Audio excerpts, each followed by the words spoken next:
Hello everyone, this is Nikita Sehrawat and welcome to my YouTube channel again. तो last के 3 videos के अंदर हमने हमारा chapter matter in our surroundings हमने पूरा का पूरा कंप्लीट कर लिया। मैंने आपको उसमें सारी डिटेल्स करवा दी हैं। तो आज हम उसके एनसीईआरटी क्वेश्चन एंड आंसर्स करेंगे। जो आपकी चैप्टर के बीच में क्वेश्चंस आते हैं एक्टिविटीज के साथ में, हम उनको भी करेंगे और साथ में हम लोग करेंगे जो हमारी लास्ट की एक्सरसाइज है वो वाले क्वेश्चंस भी। तो चलिए हम लोग स्टार्ट करते हैं हमारा chapter first, matter in our surroundings. ठीक है, मैटर के बारे में जितने भी हमारे क्वेश्चन एंड आंसर्स हैं हम लोग आज वो करेंगे। तो हम हमारा चैप्टर कर रहे हैं मैटर इन आवर सराउंडिंग्स। तो हम लोग सबसे पहले जो एक्टिविटीज और साथ में जो क्वेश्चंस हैं हम उनको करेंगे।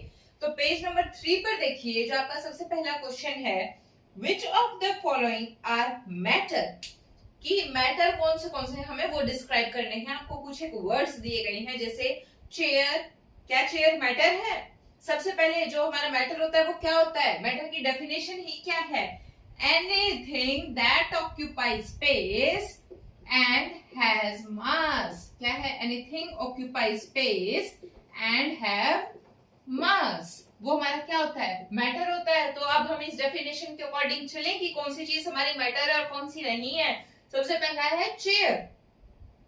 चेयर हमारी मैटर है।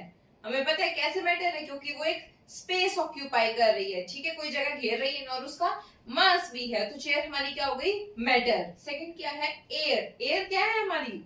एयर भी हमारी मैटर है। अच्छा, साथ के साथ हम इसके ये भी देख लेते हैं कि इसने तो ये पूछा है कि मैटर है या नहीं, लेकिन हम ये देखते हैं कि वो कौन सी स्टेट ऑफ मैटर है।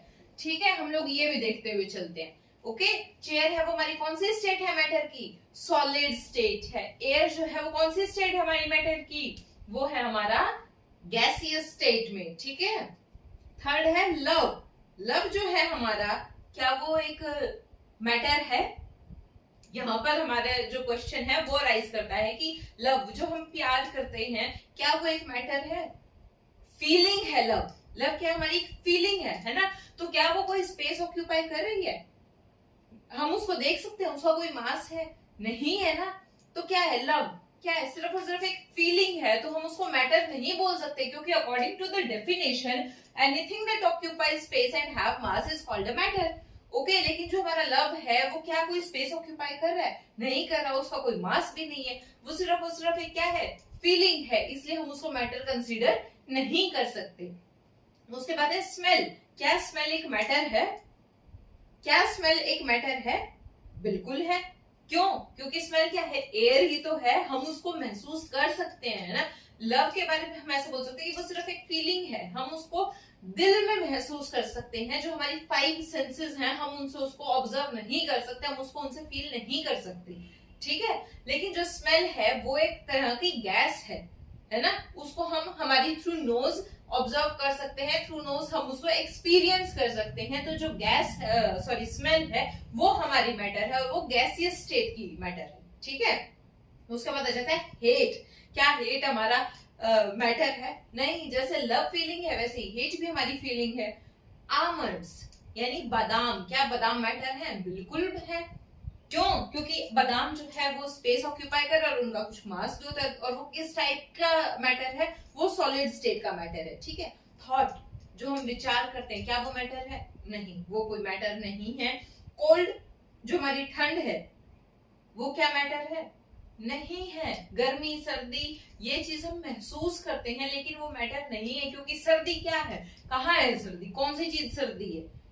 हमें नहीं पता, है ना। उसका कोई मास भी नहीं और वो कोई स्पेस भी ऑक्यूपाई नहीं कर रही, तो वो क्या है? एक फीलिंग है सर्दी भी, है ना। कोल्ड ड्रिंक, कोल्ड ड्रिंक बिल्कुल एक मैटर है, लिक्विड स्टेट में मैटर है। स्मेल ऑफ परफ्यूम, बिल्कुल स्मेल ऑफ परफ्यूम मैटर है, गैसियस स्टेट ऑफ मैटर है। ठीक है, तो यहाँ पर आपको समझ में आया कौन सी चीज मैटर है और उनकी स्टेट कौन सी है। सेकंड क्वेश्चन है, give reason for the following observation. एक ऑब्जर्वेशन हुई है एक्टिविटी के थ्रू, उसकी आपको एक्सप्लेनेशन देनी है। कौन सी है? The smell of hot sizzling food reaches you several meters away, but to get the smell from cold food you have to go close.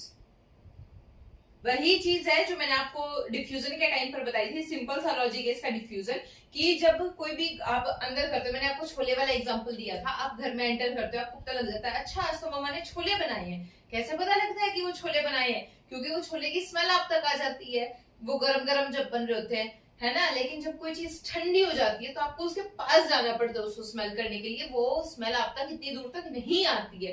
तो उसका कारण क्या है, वो किस वजह से होती है? तो उसका सिंपल सा लॉजिक ये है, उसका सिंपल सा कारण ये है कि जब टेम्परेचर राइज करता है तो जो kinetic energy between the particles होती है, आपको पता है कि जो सॉलिड स्टेट के पार्टिकल्स होते हैं वो एक दूसरे के बहुत ज्यादा क्लोजर होते हैं, लिक्विड के जो है वो थोड़े से गैप में होते हैं, और जो गैसेस के होते हैं उनके बीच में बहुत ज्यादा स्पेस होती है।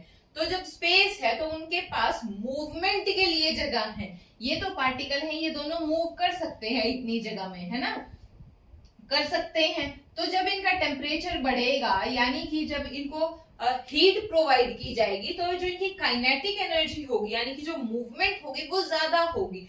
मूवमेंट ज्यादा होगी तो ये आपस में कोलाइड करेंगे, है ना, कोलाइड करेंगे। तो जब ये एयर के पार्टिकल्स के साथ में इसके पार्टिकल्स मिक्सअप होंगे तो वो भी और तेजी से मूव करेंगे, और जितनी तेजी से वो मूव करेंगे, कोई भी पार्टिकल यहाँ पर है, मान लो आप लोग यहाँ पर और यहाँ पर हमारे एयर के पार्टिकल्स हैं, ये दोनों आपस में कोलिजन कर रहे हैं, बार बार कोलाइड करते करते ये इन एयर के पार्टिकल्स के साथ में मिक्सअप हो गए हैं, और इनकी तो स्पेस बहुत दूर होती है। जब ये आपस के अंदर कोलाइड करेंगे और मिक्सअप होंगे तो वो जो स्मेल है वो दूर तक जाती है थ्रू एयर, क्योंकि एयर चलती रहती है, और एयर के अंदर जो डिफ्यूजन है वो बहुत फास्टर होता है, सॉलिड्स के अंदर बहुत स्लोली होता है, ठीक है। तो जब ये जो स्मेल है खाने की वो एयर के साथ में मिक्स होगी, तो एयर जितनी फास्टली ट्रेवल करती है तो जो हमारी स्मेल है, जो हमारा खाना है, उसके पार्टिकल्स भी उतनी ही फास्टर मूव करेंगे, ठीक है। तो वो आप तक उतनी ही जल्दी वो पार्टिकल्स या वो स्मेल जो है वो पहुंचेगी, और आपको पता लगेगा कि गरम गरम खाना क्या बन रहा है, ठीक है। लेकिन जब खाना ठंडा होता है हमारा, तो जो वो पार्टिकल्स होते हैं उनकी काइनेटिक एनर्जी बहुत कम होती है। काइनेटिक एनर्जी कम होगी तो वो मूवमेंट बहुत कम होगी, उनके बीच में मूवमेंट कम होगी, तो जो उसका डिफ्यूजन होगा एयर पार्टिकल्स के साथ में वो भी बहुत कम हो जाएगा। और जब वो diffusion he at a slower rate होगा, तो जब वो ट्रेवल करेगी स्मेल, वो भी बहुत ही स्लोअर रेट पर करेगी या नेग्लिजिबल रेट के ऊपर करेगी, ठीक है। इस वजह से जो गर्म खाना है उसकी स्मेल हम तक बहुत जल्दी पहुंच जाती है, और जो ठंडा खाना है उसकी स्मेल लेने के लिए हमें उस तक जाना पड़ता है, क्योंकि वहां पर काइनेटिक एनर्जी बहुत कम है, टेम्परेचर बहुत कम है, तो काइनेटिक एनर्जी कम है, काइनेटिक एनर्जी कम है तो डिफ्यूजन कम है, और डिफ्यूजन कम है तो जो उसकी मूवमेंट है एयर के साथ में वो बहुत कम है, जिस वजह से हम तक स्मेल नहीं आ पाती है, ठीक है, समझ में आया। थर्ड क्वेश्चन है, a driver is able to cut through water in a swimming pool, which property of matter does this observation show, ठीक है।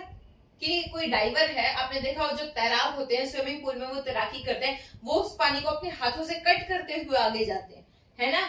इस ऑब्जर्वेशन की आपको एक्सप्लेनेशन देनी है। इसकी एक्सप्लेनेशन मैंने आपको दी थी एक एक्टिविटी खुद करके, कि जहां पर कि मैंने जो नल था, पानी बह रहा था, उसके बीच में मैंने मेरी उंगली डाल दी थी, मैंने मेरा हाथ डाल दिया था और वो कट हो गया था, और नीचे जाके फिर से पानी मिल गया था, है ना, याद है, मैंने आपको बताया था। ये फर्स्ट लेक्चर के अंदर ही है, अगर आपने नहीं देखा है तो आप वहां जाकर देखना, मैंने इसको बहुत अच्छे से एक्सप्लेन किया हुआ है। कैसे था कि ये जो प्रॉपर्टी ऑफ मैटर है उसकी वजह से ऐसे हुआ है, ठीक है। तो इसका आंसर क्या रहेगा कि जो कटर स्विमर है वो पानी को कट कर देता है स्विमिंग पूल में due to the property of matter, ठीक है, क्योंकि जो पूल है, स्विमिंग पूल है, वो मैटर की प्रॉपर्टी शो कर रहा है, ठीक है, और वो पार्टिकल से मिलकर बना हुआ होता है। फोर्थ क्वेश्चन है, what are the characteristics of particle of matter. Characteristics of particles of matter क्या है, हमने की थी ना कैरेक्टरिस्टिक पार्टिकल्स की, कितनी की थी हमने, 3 की थी। सबसे पहली क्या की थी हमने, कि जो स्पेस है पार्टिकल्स के बीच में, particles of matter have space between them. हमने सबसे पहले यही पढ़ी थी ना कि जो पार्टिकल्स है मैटर के, उनके बीच में स्पेस है, और किसके बीच में कितना स्पेस है, सॉलिड के बीच में नेग्लिजिबल है, लिक्विड्स के अंदर थोड़ा सा और गैसेस के अंदर बहुत ज्यादा है। तो पहली कैरेक्टरिस्टिक क्या थी कि उनके बीच में स्पेस है। दूसरी कैरेक्टरिस्टिक क्या थी कि जब इनके बीच में स्पेस है तो ये आपस में कंटिन्यूअसली मूव कर रहे हैं। जो पार्टिकल्स है मैटर के वो कंटिन्यूअसली मूवमेंट के अंदर होते हैं, ठीक है। और थर्ड क्या है कि जो पार्टिकल्स है मैटर के वो एक दूसरे को अट्रैक्ट करते हैं। ठीक है, ये हमने 3 प्रॉपर्टी कैरेक्टरिस्टिक की थी। वो उसके बाद में नेक्स्ट क्वेश्चन आ जाता है आपका पेज नंबर 6 पर है नेक्स्ट क्वेश्चन, वहां पर चलते हैं। ये जितने भी क्वेश्चंस हैं ये सारे के सारे मैंने आपको एक्सप्लेन किए हुए हैं वीडियोस के अंदर। आप वो वीडियोस देखिए अगर आपने नहीं देखा है तो, वहां पर आपको सब कुछ डिटेल में मिलेगा। तो क्वेश्चन नंबर फर्स्ट है पेज नंबर 6 पे, the mass per unit volume of a substance is called density. ठीक है, आपको पता है डेंसिटी क्या होता है?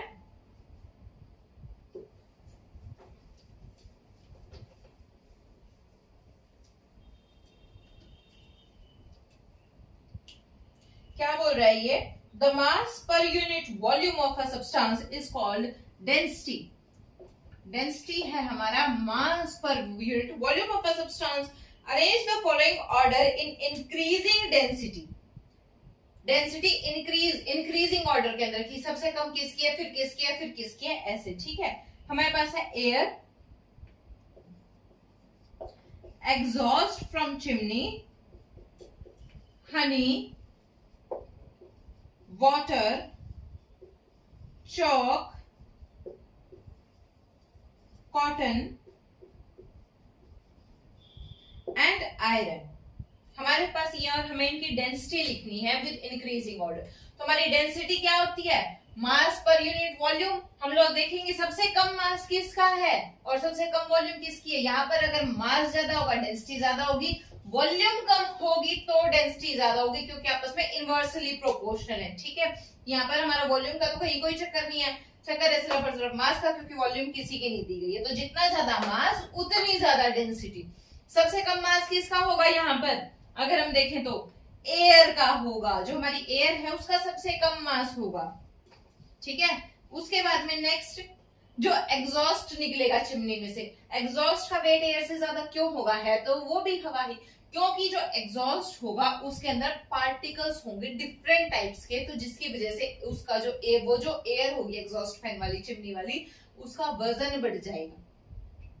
एग्जॉस्ट फैन हम तभी चलाते हैं जब हमें धुआं निकालना होता है, तो धुएं का वजन ज्यादा होता है। ठीक है, तो यहाँ पर क्या आ जाएगा? एग्जॉस्ट आ जाएगा, एग्जॉस्ट फ्रॉम चिमनी। उसके बाद में किसका मास ज्यादा है? हनी, वाटर, चॉक, कॉटन और आयरन। चॉक का, सॉरी कॉटन का। उसके बाद में रुई आती है हमारी, फिर है हमारी कॉटन। कॉटन का मास जो है वो एग्जॉस्ट वाले से ज्यादा हो जाएगा। फिर आता है हमारा वाटर, देन आता है हमारा हनी, उसके बाद में आता है हमारा चॉक, और फिर लास्ट में हमारा आता है आयरन। आयरन का मास सबसे ज्यादा तो उसकी डेंसिटी भी सबसे ज्यादा। ठीक है, एयर की सबसे कम होती है मास तो उसकी डेंसिटी सबसे कम, फिर एग्जॉस्ट जो चिमनी में से निकला है, फिर कॉटन का जो मास होता है वो कम होता है तो उसकी डेंसिटी कम। उसके बाद में वाटर, कॉटन के मुकाबले थोड़ा सा वाटर भारी होता है, वाटर के मुकाबले हनी भारी होता है, और हनी के मुकाबले जो हमारा चॉक होता है वो भारी होता है, और आयरन तो सबसे भारी होता ही है। तो जो जितना भारी उतनी ज्यादा उसकी डेंसिटी। ठीक है, समझ में आया आपको ये वाला क्वेश्चन? उसके बाद हम लोग चलते हैं सेकंड क्वेश्चन के ऊपर। सेकंड क्वेश्चन हमारा क्या बोल रहा है? tabulate the differences in the characteristics of state of matter। ठीक है, और सेकंड क्या है? comment upon the following: rigidity, compressibility, fluidity, filling a gas container, shape, kinetic energy and density। हमें इन सब के बारे में बताना है। ठीक है, सबसे पहले क्या है? Differences in the characteristics of state of matter. हमें जो स्टेट ऑफ मैटर हैं उनके डिफरेंसेस के बारे में बताना है। स्टेट ऑफ मैटर कौन सी होती है हमारी? Solid, liquid and gas. ये 3 स्टेट ऑफ मैटर हैं हमारी। मैंने ये डिफरेंसेस आपको कराए भी हैं पिछले लेक्चर के अंदर, मैं आपको आज फिर से करवा देती हूँ। पहला क्या है? सॉलिड क्या होते हैं? फिक्स होते हैं, तो fix shape and fix volume. ठीक है, लिक्विड क्या होते हैं? शेप फिक्स नहीं होती इनकी, तो क्या है? No fix shape but fix volume. Volume fix होती है ना। और गैसेस की क्या होती है? वॉल्यूम भी फिक्स नहीं होती। मैंने आपको एग्जांपल देके बताया था ना 2 लीटर वाले जार का। तो no fix shape and no fix volume. ठीक है, पहला तो आ गया हमारा ये। सेकंड क्या है? सॉलिड्स को क्या हम स्पेस बिटवीन पार्टिकल्स, दूसरा कंपैरिजन क्या रहेगा, स्पेस बिटवीन पार्टिकल्स। सॉलिड्स के बीच में कैसी स्पेस होती है, negligible space, negligible space between particles, ठीक है। पार्टिकल्स के बीच में क्या कैसी स्पेस होती है, नेग्लिजिबल होती है। लिक्विड क्या होता है, कुछ स्पेस होती है पार्टिकल्स के बीच में, है ना, have some space between particles, ठीक है, पार्टिकल्स के बीच में कुछ जगह होती है। और थर्ड, गैसेस के अंदर क्या होता है, have more space between particles, ठीक है। तो अब जब इसके बीच में, सॉलिड्स के बीच में बहुत ही कम स्पेस है, नेग्लिजिबल स्पेस है, तो क्या ये कंप्रेसिबल होंगे, क्या ये पार्टिकल्स जो है ये कंप्रेसिबल होंगे। ये डस्टर है, ये एक सॉलिड है, क्या मैं इसको कंप्रेस कर सकती हूँ, नहीं कर सकती ना, तो ये क्या होते हैं, इनकंप्रेसिबल। सॉलिड्स क्या होते हैं हमारे, इनकंप्रेसिबल। लिक्विड्स क्या होते हैं, समहाउ या समवट कंप्रेसिबल, ठीक है। कुछ कुछ कंप्रेसिबल होते हैं, हम इनको कंप्रेस कर सकते हैं। और जो लिक्विड्स होते हैं ये क्या होते हैं, ये फुली कंप्रेसिबल होते हैं, ठीक है, हम इनको पूरे को कंप्रेस कर सकते हैं। तभी तो हम सॉलिड से लिक्विड और गैस से लिक्विड और सॉलिड बना सकते हैं इनको कंप्रेस कर करके, है ना। फोर्थ क्या आता है, क्या सॉलिड्स फ्लेक्सिबल होते हैं, जब इनके बीच में स्पेस ही नहीं है, मूवमेंट के लिए जगह नहीं है, तो क्या वो फ्लेक्सिबल होंगे, सॉलिड्स फ्लेक्सिबल नहीं होते, तो क्या आ जाएगा, इनफ्लेक्सिबल, ठीक है। लिक्विड्स फ्लेक्सिबल होते हैं, कुछ कुछ फ्लेक्सिबल होते हैं, ठीक है, तो फ्लेक्सिबल। और क्या गैसेस फ्लेक्सिबल होती हैं, वेरी मच फ्लेक्सिबल, ठीक है। राइटिंग शायद आपको समझ में नहीं आ रही होगी, ठीक है, ये हो गया। उसके बाद में हमारी जो दूसरी प्रॉपर्टी थी पार्टिकल्स ऑफ मैटर की, या मैटर क्या बोल सकते हो, स्टेट ऑफ मैटर की, वो क्या थी कि जो पार्टिकल्स होते हैं वो एक दूसरे को अट्रैक्ट करते हैं, है ना, फोर्स ऑफ अट्रैक्शन होता है। तो सॉलिड्स के बीच में बहुत ज्यादा फोर्स ऑफ अट्रैक्शन होता है। फिफ्थ पार्ट क्या है, more force of attraction between particles, ठीक है, पार्टिकल्स के बीच में बहुत ज्यादा फोर्स ऑफ अट्रैक्शन होता है। लिक्विड के अंदर थोड़ा कम होता है और गैसेस के अंदर बहुत ही कम होता है, ठीक है। और जो हमारी थर्ड थी पार्टिकल, वो क्या थी, अट्रैक्शन थी, वो मैंने आपको बता दिया, स्पेस बता दिया, और कॉन्टिन्यूसली मूविंग वो इनकंप्रेसिबिलिटी और फ्लेक्सिबल के अंदर आ गई, ठीक है। तो आपको अगर आपसे कंपैरिजन पूछा जाए तो आपको ये चीजें बतानी है। 3 तो हमारी कैरेक्टरिस्टिक हो जाती है कंपैरिजन के अंदर, है ना, fix shape, fix volume, compressibility, flexibility और अट्रैक्शन, काइनेटिक एनर्जी, ये सब आपको पता है, ये सब आ जाएगा इसके अंदर, ठीक है। किसके अंदर, कंपैरिजन के अंदर, या अगर आपसे डिफरेंसेस पूछता है उसके अंदर।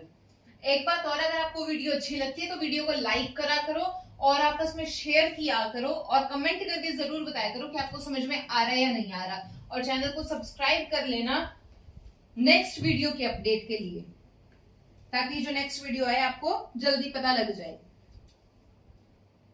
नेक्स्ट है हमारे पास comment upon the following, rigidity. हमें रिजिडिटी के बाद में बताना है, रिजिडिटी क्या होती है, कोई भी चीज हमें बोल देता है ये तो बड़ी रिजिड है। रिजिड मतलब कि वो अपनी शेप को चेंज करना पसंद नहीं करता, सॉरी। तो जो चीज या जो प्रॉपर्टी सॉलिड को या किसी भी स्टेट ऑफ मैटर को उसकी शेप चेंज नहीं करने देती, उसको बोलते हैं रिजिडिटी, ठीक है। तो रिजिडिटी क्या है, rigidity can be expressed as a tendency of matter to resist a change in shape, जो उसकी शेप के चेंज में मना करती है, रेजिस्ट करती है, वो होती है रिजिडिटी। और सेकंड क्या है हमारा, कंप्रेसिबिलिटी। तो कंप्रेसिबिलिटी क्या है, जब हम किसी चीज के ऊपर फोर्स लगा देते हैं तो जो उसकी शेप में चेंज होता है या उसकी वॉल्यूम के अंदर जो चेंज होता है उसको बोलते हैं कंप्रेसिबिलिटी। जैसे कि ये गैस थी, हमने गैस को कंप्रेस किया, ठीक है, कंप्रेस्ड नेचुरल सीएनजी जो होती है हमारी कंप्रेस्ड नेचुरल गैस, हमने क्या किया है, जो हमारी नेचुरल गैस थी उसको कंप्रेस ही तो किया है, तो उसकी क्या वॉल्यूम चेंज कर दी, उसमें बहुत सारी गैस थी, उसको हमने कंप्रेस करके उसके ऊपर फोर्स लगा के एक सिलेंडर के अंदर फिल कर दिया, है ना। तो जो एबिलिटी होती है फोर्स लगा करके वॉल्यूम चेंज करने की स्टेट ऑफ मैटर के, उसको बोलते हैं कंप्रेसिबिलिटी, ठीक है। Lower the volume and force is applied, ठीक है। थर्ड है हमारे पास फ्लूइडिटी। फ्लूइडिटी क्या होती है, फ्लूइडिटी तो एबिलिटी टू फ्लो, कि भाई वो किस तरीके से या कितनी इजीली उसको फ्लो कर रहा है, तो वो होती है उसकी फ्लूइडिटी। ठीक है, उसके बाद है by filling a gas container. ठीक है, गैस कंटेनर को आपको फिल करना है। We mean the attainment of shape of the container by gas. Filling a gas container का मतलब क्या है कि जो गैस है उसने सिलेंडर की शेप ले ली, है ना। उसके बाद है काइनेटिक एनर्जी। काइनेटिक एनर्जी क्या है, जो हमारे पार्टिकल्स होते हैं वो पोजेस करते हैं जिस मोशन को, वो होती है हमारी काइनेटिक एनर्जी। ठीक है, energy possessed by a particle during its motion, वो होती है उसकी काइनेटिक एनर्जी। उसके बाद है डेंसिटी। डेंसिटी क्या है, mass per unit volume. Third question है give the reasons why a gas fills completely in the vessel in which it is kept. ठीक है, अगर हम गैस को किसी भी कंटेनर के अंदर रख देते हैं तो उसकी पूरी स्पेस क्यों ले लेती है, क्यों ले लेती है, क्योंकि जो हमारी गैस होती है उसके पार्टिकल्स कैसे होते हैं, उसके पार्टिकल्स होते हैं ऐसे, है ना। उनके बीच में स्पेस बहुत ज्यादा होता है, स्पेस बहुत ज्यादा होता है, तो उनके बीच में जो फोर्स ऑफ अट्रैक्शन है वो भी बहुत ज्यादा होता है, जिसकी वजह से जो पार्टिकल्स है वो पूरे के अंदर फैल जाते हैं, पूरे कंटेनर के अंदर। सेकेंड है a gas exerts pressure on the wall of container. जो गैस है वो कंटेनर के वॉल के ऊपर प्रेशर लगाता है। ठीक है, क्यों लगाता है, क्योंकि जो गैस के पार्टिकल्स है वो बहुत दूर दूर होते हैं, बहुत दूर दूर होते हैं, तो इनके बीच में जो फोर्स ऑफ अट्रैक्शन होता है वो भी बहुत कम होता है, बहुत ही कम होता है। तो ये अपनी मर्जी से कहीं भी फ्रीली मूव कर रहे होते हैं, पूरे में फैलते हैं, तो ये फ्रीली मूव कर रहे होते हैं, तो इनकी काइनेटिक एनर्जी भी ज्यादा होती है, क्योंकि जब इनके बीच में फोर्स ऑफ अट्रैक्शन ही नहीं है तो काइनेटिक एनर्जी ज्यादा होगी, ये दूर दूर भाग सकते हैं, है ना, जिसकी वजह से और ज्यादा बाहर निकलने की कोशिश करते हैं और कंटेनर की वॉल्स के ऊपर प्रेशर लगाते हैं। ठीक है, तो particle of gas move randomly in all directions at very high speed. ठीक है, a wooden table should be called a solid. ठीक है, वुडन टेबल को हमें सॉलिड क्यों बोलना चाहिए या क्यों बोलते हैं, मान लो कि हमारी कोई वुडन टेबल है, क्यों, क्योंकि उसकी फिक्स शेप होती है, उसका फिक्स वॉल्यूम होता है, उसके जो पार्टिकल्स होते हैं उनके बीच में नेग्लिजिबल स्पेस होता है, वो रिजिड होती है, इनकम्प्रेसिबल होती है, इनफ्लेक्सिबल होती है। ठीक है, इतने 6 पॉइंट्स काफी हैं किसी भी चीज को सॉलिड प्रूव करने के लिए। ठीक है, तो वो रिजिड होती है। ठीक है, और जो कि किसकी कैरेक्टरिस्टिक है, सॉलिड की। अगर आपसे ऐसा कोई क्वेश्चन पूछा जाए कि इसको लिक्विड क्यों कहा जाना चाहिए, इसको गैस क्यों बोला जाना चाहिए, इसको सॉलिड में क्यों कंसीडर किया जाना चाहिए, तो जो हमारी कैरेक्टरिस्टिक्स है आप वो लिख दो सारी की सारी। ठीक है, इनके बीच में फोर्स ऑफ अट्रैक्शन ऐसा है, इनके बीच में पार्टिकल्स के बीच में स्पेस ऐसा है, इनकी शेप ऐसी है, इनकी वॉल्यूम ऐसी है। ठीक है, आप ये सब कुछ लिख दो। उसके बाद में आ जाता है we can easily move our hand in air but do the same through a solid block of wood. We need a karate expert. आ गया क्वेश्चन कि हम लोग जो है वो एयर के अंदर बहुत इजीली हाथ मूव कर लेते हैं, ये भी तो मैटर है, लेकिन जब हमें सॉलिड में हाथ मूव करना होता है तो हमें कराटे एक्सपर्ट चाहिए होता है। ऐसा क्यों, ये भी स्टेट ऑफ मैटर है और एयर भी स्टेट ऑफ मैटर है। ऐसा इसलिए क्योंकि जो हमारी एयर है इसके पार्टिकल्स के बीच में बहुत ज्यादा स्पेस है, जिसकी वजह से उसके अंदर फोर्स ऑफ अट्रैक्शन बहुत कम है। फोर्स ऑफ अट्रैक्शन कम है तो जब हम अपना हाथ लेके जाते हैं और पार्टिकल्स के बीच में स्पेस है तो हमारे हाथों से ही टकरा के पार्टिकल्स और ज्यादा दूर मूव कर जाते हैं, जिसकी वजह से हम लोग फ्रीली उस स्पेस के अंदर मूव कर सकते हैं। लेकिन जब बात आती है सॉलिड्स की तो सॉलिड्स के पार्टिकल्स के बीच में स्पेस बहुत ही कम होता है, जिसकी वजह से कि भी इनके जो ये होते हैं बहुत ज्यादा रिजिड होते हैं, और जब इनके बीच में स्पेस ही नहीं होता पार्टिकल्स के बीच में तो अगर हम हाथ लेके जाएंगे तो वो कहाँ लेके जाएंगे, जगह ही नहीं है, जगह नहीं है। तो उसके लिए हमें कराटे एक्सपर्ट चाहिए जो कि इस फोर्स ऑफ अट्रैक्शन को तोड़ सके। ठीक है, इस फोर्स ऑफ अट्रैक्शन को फोर्स लगा करके तोड़ सके, इसलिए हमें कराटे एक्सपर्ट चाहिए। ठीक है, फोर्थ क्वेश्चन है liquids generally have lower density as compare to solids but you must have observed that ice floats on water. ठीक है, डेंसिटी क्या होती है हमारी, डेंसिटी होती है मास पर यूनिट वॉल्यूम। इसने क्या बात बोली है कि जो आइस होती है ice floats on water, liquid की जो डेंसिटी होती है जनरली वो सॉलिड से लेसर होती है ना, सॉलिड से कम होती है लिक्विड की डेंसिटी, लेकिन जो आइस है वो तो सॉलिड है और वो पानी के ऊपर तैर रही होती है। वो कैसे, क्योंकि जो आइस होती है या इसके अंदर जो पार्टिकल्स हैं वाटर के ये दूर दूर होते हैं। ठीक है, जो पानी है उसके मुकाबले। तो जब पार्टिकल्स दूर दूर हैं तो जो वॉल्यूम है वो ज्यादा हो जाएगी आइस की वाटर के मुकाबले, है ना। वाटर के मुकाबले आइस की वॉल्यूम ज्यादा तो डेंसिटी कम, और जब डेंसिटी कम है आइस की तो फिर वो अपने आप ही वाटर के ऊपर फ्लोट करेगी। जिसकी डेंसिटी कम होती है वो जिसकी बारी होती है उसके ऊपर तैरता है ना। ठीक है, तो जब इसकी वॉल्यूम ज्यादा है तो इसकी डेंसिटी कम हो जाएगी, डेंसिटी कम हो जाएगी तो अपने आप ही पानी के ऊपर फ्लोट करेगी। ठीक है, समझ में आया। 9th पेज के ऊपर आइए। अब convert the following temperature to Celsius scale. मैंने आपको वेरियस टेम्परेचर स्केल्स बताए थे ना, Kelvin, Celsius and Fahrenheit temperature scales हमने 3 किए थे, तो अब उनके ऊपर न्यूमेरिकल आ गया। मैंने आपको वहां पर भी करके बताए थे और एग्जांपल भी दिए थे। पहला है 300 केल्विन और दूसरा है 573 केल्विन। हमें इनको डिग्री सेल्सियस में कन्वर्ट करना है। रिलेशन आपको याद है, केल्विन क्या होता था, डिग्री सेल्सियस प्लस 273। सेल्सियस के अंदर 273 ऐड कर दो, केल्विन आ जाएगा। अब हमें केल्विन दिया हुआ है कितना है 300, सेल्सियस हमें निकालना है प्लस 273। तो डिग्री सेल्सियस कितना आ जाएगा 300 minus 273 is equals two degree Celsius कितना आ जाएगा 7 और 29 में से 27। तो डिग्री सेल्सियस कितना आ गया टेम्परेचर 27 हो गया। ठीक है, टेम्परेचर आ गया हमारा 27 डिग्री सेल्सियस, यानी कि 300 Kelvin is equals to 27 degree Celsius. ठीक है, समझ में आ गया। ऐसे ही जो हमारा सेकंड पार्ट है वो हो जाएगा। सेकंड पार्ट में क्या दिया हुआ है 573 kelvin, 573 is equals two degree Celsius plus 273। तो डिग्री सेल्सियस कितना आ जाएगा 573 माइनस 273 यानी कि 300 डिग्री सेल्सियस। ठीक है, नेक्स्ट क्वेश्चन के ऊपर चलते हैं। What is the physical state of water at, physical state of water बतानी है हमें कि ये जो टेम्परेचर दिया हुआ है इसके ऊपर कितनी होगी उसकी। पहला है 250 डिग्री सेल्सियस, 250 डिग्री सेल्सियस पे जो हमारा वाटर है वो किस स्टेट में होगा, वो गैसियस स्टेट में होगा। क्यों होगा गैसियस स्टेट में, क्योंकि जो बॉइलिंग पॉइंट ऑफ वाटर है वो कितना है हमारा 100 डिग्री सेल्सियस। जब टेम्परेचर 100 डिग्री सेल्सियस हो जाएगा तो जो पानी है वो अपने आप बॉयल करना स्टार्ट कर देगा। ठीक है, तो वो गैसियस स्टेट में होगा 250 डिग्री सेल्सियस में। सेकेंड है 100 डिग्री सेल्सियस। 100 डिग्री सेल्सियस के अंदर जो पानी है वो 2 स्टेट के अंदर होगा, वो लिक्विड में भी होगा और वो वेपर में भी होगा। क्यों, क्योंकि जो पानी का बॉइलिंग पॉइंट है वो है 100 डिग्री सेल्सियस और उसके अंदर वो पानी के फॉर्म में भी होता है और वो वेपर्स की फॉर्म में भी होता है। तो due to the latent heat of vaporisation जो 100 डिग्री सेल्सियस के ऊपर पानी है वो जो है वो गैसियस स्टेट ऑफ मैटर के अंदर कन्वर्ट होना स्टार्ट हो जाता है। ठीक है, तो इस वजह से 100 डिग्री पे वो गैसेस में भी होगा और लिक्विड स्टेट में भी होगा। थर्ड है for any substance why does the temperature remain constant during the change of state.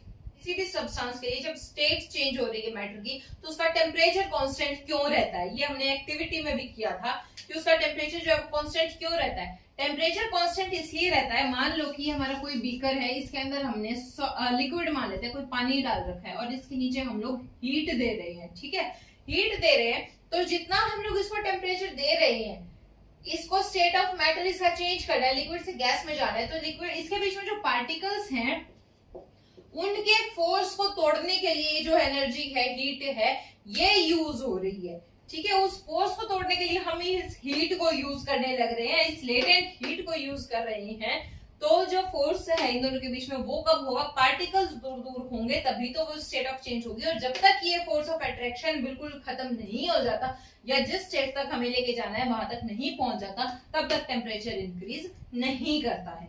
ठीक है, तो क्या हो जाएगा during a change in state the temperature remains constant. This is because the heat provided by us is used in the or the latent heat provided by us is used in the changing the state of matter by reducing the force of attraction between the particles of the state. ठीक है, तो जो heat है so the heat does not contribute in the rising of temperature. ठीक है, fourth question है suggest a method to liquefy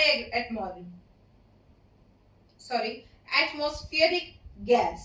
ठीक है, एटमॉस्फेरिक गैस को अगर हमें लिक्विफाई करना है दो ही तरीके हैं स्टेट ऑफ मैटर को चेंज करने के। Suggest method to liquefy atmospheric gas by applying pressure and changing the temperature. Gas को लिक्विफाई करना है तो टेम्परेचर कम कर दो, है ना, और प्रेशर को चेंज कर दो। उसके बाद में वीडियो लंबी हो जाएगी थोड़ी सी, तो मैं आपको जो पेज नंबर 10 पे हमारे 3 4 5 क्वेश्चन रह जाते हैं, ये मैं आपको नेक्स्ट वीडियो में कराऊंगी, और नेक्स्ट वीडियो में ही सारे के सारे जो एनसीईआरटी के लास्ट क्वेश्चन आंसर्स हैं वो करवाऊंगी, ठीक है। और उसमें मैं आपको एक्स्ट्रा क्वेश्चंस भी करवाऊंगी, लॉन्ग आंसर, शॉर्ट आंसर, तो नेक्स्ट वीडियो में हम सारा का सारा कंप्लीट कर लेंगे। तब तक के लिए सब्सक्राइब कर लेना, वीडियो को लाइक करना और कमेंट करके जरूर बताना।